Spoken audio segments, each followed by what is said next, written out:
to drive to Hutch from Mulvane to get my car serviced, and he told me, make sure you ride in the right lane running up K96. And I said, yeah, I know, the left lane is for passing. He said, no. He said, the left lane is where the hypos run radar, you're safer in the right lane. As much as we laugh about Eldon not being able to drive, I guess a few of us should apologize to the people that ride with us. I guess when you're taught by the best, you become one of the best. One Christmas season, Eldon called me on a Sunday and said, we're going to put Christmas lights up. Come out to the house. I said, okay, but you know it's like -10 outside and I think it's raining. He essentially told me to get over it and he'd see me soon. When I pulled up to the house, it was something that Clark Griswold's dreams were made out of. Lights were everywhere. Eldon was standing in the driveway in his swishy pants, nylon jacket, leather loafers, and gloves. Keep this visual in mind because it may come in handy later. A little while later, Eldon and Travis were on the roof, and I was on the ground feeding the lights up to him as he yelled, "Come on, Lucille, pay attention." At a point in our team building experience, I heard a noise that snapped me out of my daydream. Something that kind of sounded like, woo. I looked up and I thought he was higher up there than that.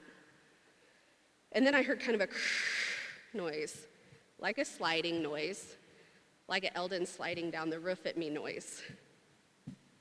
Because Eldon was in fact sliding down the peak of the roof at me, seemingly gaining momentum with every shake shingle he passed. So I did what any logical person would do, threw down the lights, threw up my arms because I was going to catch him. Halfway into his descent, common sense kicked in and screamed, "Sis, you need to move." Right about the time I screamed, "Mom, Eldon fell off the roof," I hear a soft thud and an oomph. I turned around as Eldon was climbing his way out of a bush, pulling his jacket back down over his belly, and with pieces of the bush in his hair, said, "Man, you look like a big old deer been laying over in that bush." So he walked to the garage, cracked it to open the ice box, cracked open a cold Bud Light. From that moment on, Eldon was never allowed to do holiday lighting again, but he was happy to oversee Matt on the roof and give his assistance safely from the ground.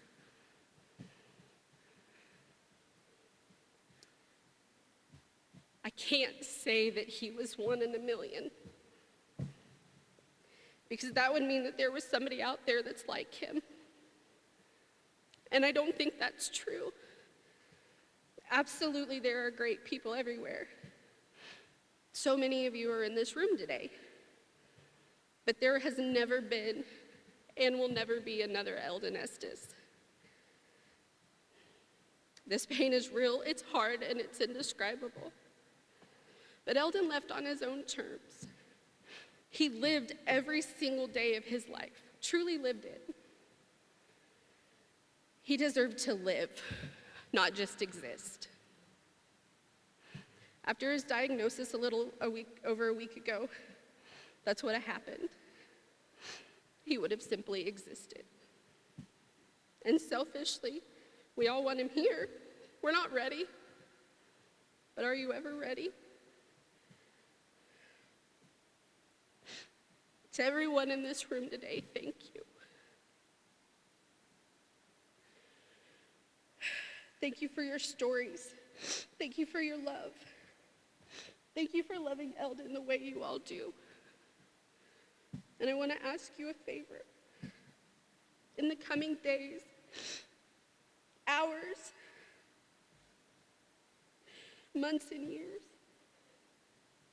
please don't forget him. Please. In your moments of doubt, remember what he taught you. Lean into his words and his memories. Let his legacy live in you and your future. And remember, if you don't, he will be on you like a duck on a June bug.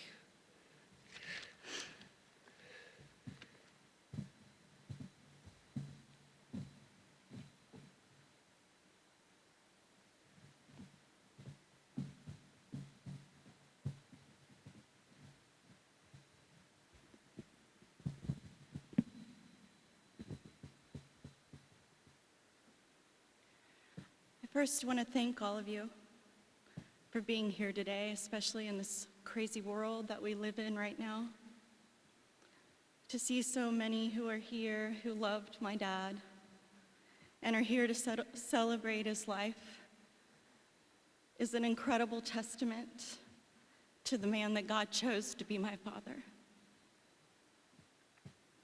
When Kim asked me if I wanted to speak today, I immediately said yes. And just as quickly as I said yes, I was filled with so much doubt. Doubt because I thought, how on earth am I going to talk about the man who was bigger than life? The first man that I loved with all my heart. The man who was my hero.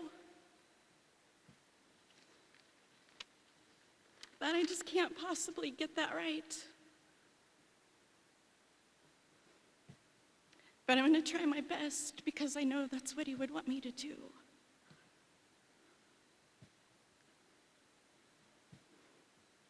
Growing up as Eldon's child was quite an adventure. I think back to my way early days, and what I remember most about my dad is that he was present. It didn't matter if he'd had a long day at work. It didn't matter if the yard needed mowed. It didn't matter if other things needed to be done. He always took the time to listen, to play, and to make me feel special. And much to his delight, I was a tomboy through and through. By the time I was 4, my dad had taught me how to spin out my hot cycle better than any older boy on the block. And when other kiddos were learning how to ride their bicycles without training wheels, I was on a Honda motorcycle jumping ditches. That's how we lived, that's how we played. I remember like it was yesterday how incredibly happy and proud my dad was when my brother Chad was born. He absolutely beamed, and he made sure everyone that he could talk to and who would listen knew that he got his boy. Y'all, I was 7 at the time. I was completely unimpressed. But that little guy weaseled his way into my heart. And only because my dad made sure to take the effort to let me know without a shadow of a doubt that I would always be his baby girl. Fast forward about 45 years. I could stand here all day and tell stories, but I'm not going to. Fast forward about 45 years, and here we are. I've done a whole lot of reflecting this last week about who my dad was, the relationships we had. And the first things about my dad, and some others have mentioned it a little bit, that came immediately to mind was he loved his music loud, and he loved his cars fast. He had the best smile, an infectious laugh. He loved a good joke, and he told the best stories. Some of my fondest memories are from when our family would get together, and even as an adult, family would get together, and particularly if one of his brothers were there, or even when I was little, all of them. And as soon as the beer would start to flow, so would the stories of the shenanigans of his youth. He was quite a little hellion, y'all. He had fun. They gave their mama a lot of gray hairs. When I reflect on my dad at a deeper level,